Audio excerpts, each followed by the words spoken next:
Okay. Underneath that is Knight of Cups. Interestingly enough, excuse me, the Knight of Cups came up in Capricorn's reading. As one of the challenges. Family, okay, King and Queen, the Emperor and the Empress. Capricorn, Aquarius. I'm not trying to ship y'all, because I do know that some of you guys may not have a Capricorn or Aquarius in your life. All right, another Aquarius or a Capricorn in your life. But there's definitely earthy energy that's coming up here. It's a lot of fire energy that's coming up here, and whatever this is, and even airy energy. Well, not so much actually. There's not really any swords in this reading at all. Actually, the only air that we got here is you, the queen, the star. So, family. This could be someone totally different. It doesn't have to be someone old and new. Knight of Cups, someone that's coming, back into your life with a cup of love wanting to offer to you. It doesn't necessarily have to be that person. Okay. It can mean that you guys have been focusing on what you wanted and focusing on how you felt and really trying to make your dreams come true. And the Empress is someone that's definitely creating the utopia or the safe space or the happy space that they dream of, right? And there's nothing wrong with that at all, except that fact that there's some defensive energy that's coming up here and someone that's cool with the routine and being very, very, very earthy. Okay, all earth energy here, and then this is like a mixed bag on this side. So. But the Emperor and the Empress energy coming up in here does talk about a divine masculine and a divine feminine, and you could be a lesbian or a gay couple and still have divine masculine and divine feminine qualities in your relationship. They're energies, not specific statements of sex or gender. Okay, so that being said, let's go ahead and jump right into it, right? The first card that we're looking at here is the Nine of Wands. Please be sure to pick the side that resonates with you guys the most. But this person is already thinking of this relationship as, I need to protect myself, this is too dangerous. Or a little bit of, I do want this, but at the same time, I'm not quite sure. Nine of Wands also can indicate, too, that this person is not willing to back down. This person is not willing to give up on a relationship. Even though they're exhausted, they feel like they've beaten down to the ground, and they've taken a good couple swings. This person is still hanging in there. But they've also put the guard up to kind of protect them from being beat down. But that also, protection is also a prevention, okay? Sometimes we can protect things and sometimes we prevent things. And a lot of the times, protection is prevention. And unfortunately, this person is not necessarily open to things as much as they seem, even though they're not willing to give up on something. There's a really weird grid. Not grid, but a little weird placement in that. In the very middle, like they're blocking themselves off as to what they want because they've been through so much already. So it's understandable this person is defensive because they've gone through some shit, but at the same time, they're not necessarily opening the door or allowing this amazing manifestation energy and potential reconciliation energy or new opportunity come into their life because they're protecting themselves. Now, the other person has the Queen of Pentacles as their mind plane, so they know that I think this person's very independent, focusing on work a lot. This person is also very focused on their on materials. For some reason, their whole emphasis is all about working. It could be what makes them happy or what they see great value in, but this person also doesn't really see anything outside of material, outside of the situation of their material. I know the Queen of Pentacles is all about value. She isn't always necessarily about material, but considering that this is about how they see the relationship, they understand that I think they see themselves as, if I have this, it will equal that, and I will have this. They understand that routine is important, and that working hard is important with this relationship.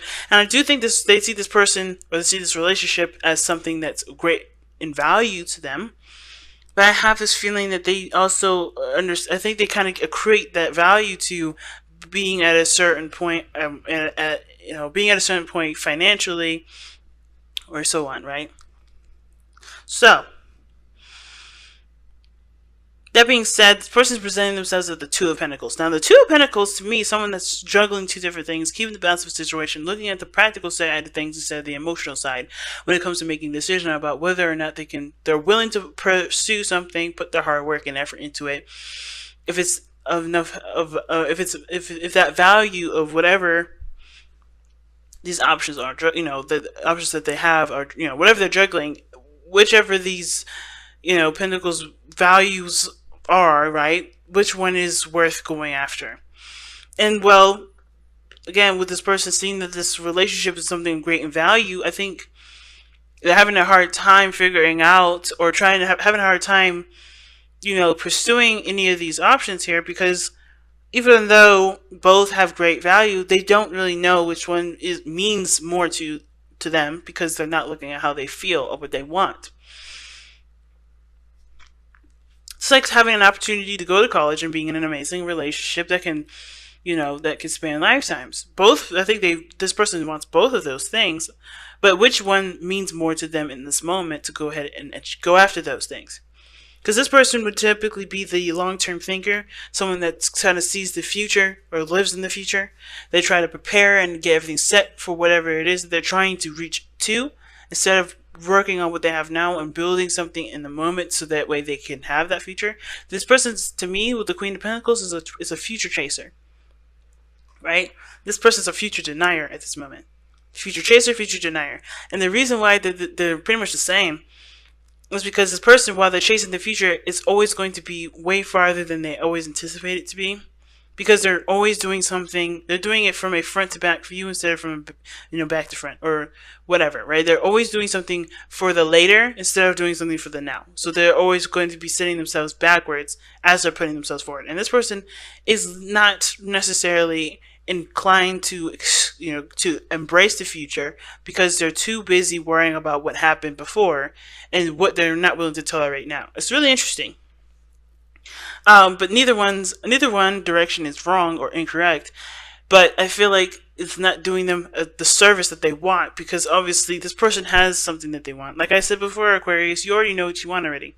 They already know what they want. They already know what their star is, but they're denying that very thing because they're exhausted. They've been through so much shit. They don't want to go through that again.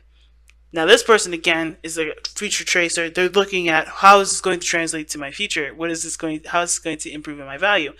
And instead of looking at what they want, they're thinking of everything in a very practical sense.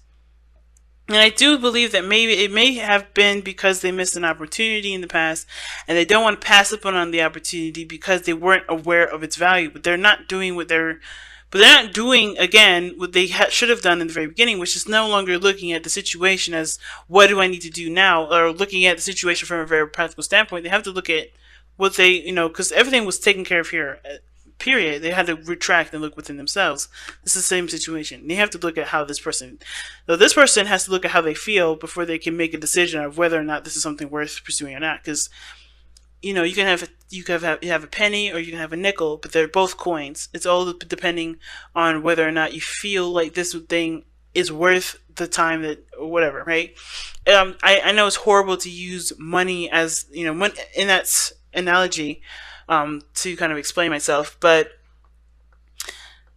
let's just think about it. If money didn't have any value and we did have a nickel and a penny, which one would you choose? Which one would you like? Would you rather carry around a thicker, heavier penny, or would you rather have, a lighter, smaller penny that has less? Like, it's all depending on what you favor the most. It's not necessarily exactly like that analogy, because money definitely has a value system.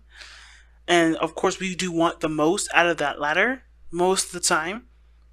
But if we take a situation as like a concept as simple as that and twist it just a little bit to kind of understand where we are, it does kind of help make sense of the situation. Hopefully. Because really what this person is doing is like, okay, college or relationship. Both of those things mean something to that person, but how much? And what does that person want first? What does this person want? And that kind of decision making is what's keeping this situation from not moving forward, because they both mean something of great value to this person, but they're not pursuing it because they don't know how they feel what they feel the most about it. 'Cause some people would choose family over bit or over, you know, education. You know, some people would choose owning a business over having a family. You know, it all depends on what this person's value system is for themselves anyway. Okay? So it's a very interesting concept for this whole thing. And the reason, like I said, the reason why this person is coming up with the Two of Swords, excuse me, the Two of Pentacles and the Queen of Pentacles in their mind plane is to do with the Seven of Pentacles. They're not sure of what if of the situation being either worthy of work, or they're not sure of what of either what to do, or if this is something they want to pursue. They put a lot of work and value and effort into it, but they still don't know if it's something they want to continue to grow, because they're not where they want to be. Now, what brought you two together is the Fool, which talks about a brand new beginning, situations coming, coming. I think you guys came together when you guys were, trying to make something of yourselves, trying to make something new out of your situation, taking a leap of faith, really, with this relationship that you guys both started out in, because you guys both were control freaks, the Emperor. Some of you guys both were either both control freaks, both of you guys had your own ways of seeing things and doing things, and that's not a problem. But the ego did get in the way, because the Emperor is the challenge. Somebody's ego is definitely in the way. Their way or the highway. Someone's stubborn. The stubbornness from both of you guys is the reason why you guys are either not together or there's issues in the relationship. Stubbornness. And I don't think that there isn't much of a workaround regarding stubbornness other than the Empress, which is someone that is passionate and nurturing and patient. The underlying energy is being more receptive to love and more flexible versus the Emperor, who's rigid and stiff. We need that fixed energy, but we also need that compassionate, loving, flexible energy that the Empress can provide. But everybody's here being all tough and this is my way or the highway. Nobody has any sort of loving, emotionally flexible energy here. Nobody's able to provide that sense of ease that the Emperor needs to be able to soften his opinions. Okay? Everybody's too busy being the alpha. Who's going to be the... I don't want to say omega, but the omega of the situation. There's nothing wrong with having two alphas, but one has to learn or has to be okay with giving birth or giving, being the person that's being taken care of or loved on and being emotionally open and being vulnerable. Both sides may have to be vulnerable to a certain extent. This person's got a structure they don't want to break, but they're not happy with it. This person is tired of being where they are, but they also don't want to give up on the potential of great happiness.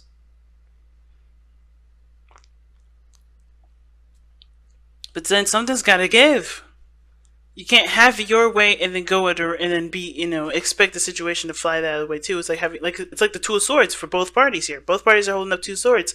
You can't have two contradicting energies standing in the way. It's like pushing a door against against a pool door. You can't do it. Or vice versa, pulling a door against a push door. How's that going to work?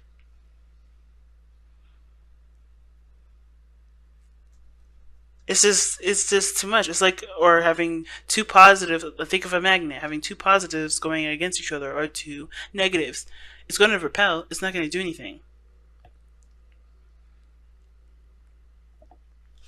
So let's see what the Power of Surrender cards have to say for this reading here.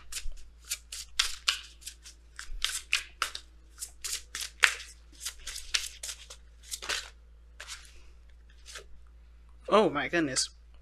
Surrender resentments. Holding on to resentments only poisons you. Try to forgive others for their shortcomings and keep moving forward toward positive situations in your life. Holy smokes. Okay. And that kind of explains a lot with this Nine of Wands person, and even with the Queen of Pentacles person. If everybody's doing their own thing, being independent because they only trust themselves to handle it, and because they don't believe that being vulnerable gets them anywhere, that's part of the reason. The ego is the problem because nobody can trust other people to do what they believe they can do themselves better than someone else. Or they have put their trust into someone in the past and that's fallen through. But in order for you to receive more, in order for you to have more, you have to be in a place of vulnerability, which is being open, being emotionally open. Queen, like we saw earlier, right? The High Priestess and the Queen of Swords, those are two contradicting energies. The Queen of Swords is not quite open to things. She'll listen to you, but if she don't like it, she'll cut you off in a heartbeat. The Queen of the High Priestess, in my opinion, she's open to all things. There's no if this works or if this not works. A message is a message is a message. She will receive what she will receive. The Queen of Swords, she's like, well, I'm sifting through. I'm filtering the situation. She's not quite as open. She will cut while the High Priestess will just do nothing. That is filtering what you receive, but you know you have to be vulnerable to receive what you want. It's really weird. It's understandable. Because if you've been beaten down, or if you have had situations with stability, you're not going to necessarily be too apt to either open your door up to have someone else come in and shake all that stability up. And you're not going to be too apt about somebody coming in and wreaking havoc in your working situation that you've built for yourself. But if you want to reconnect, if you want a new opportunity in love, if you want to feel stable, if you're tired of feeling like, everything that you do, it always puts you 10 steps back, because what you really want is a relationship. You have to allow yourself to be able to receive the new love that's coming in.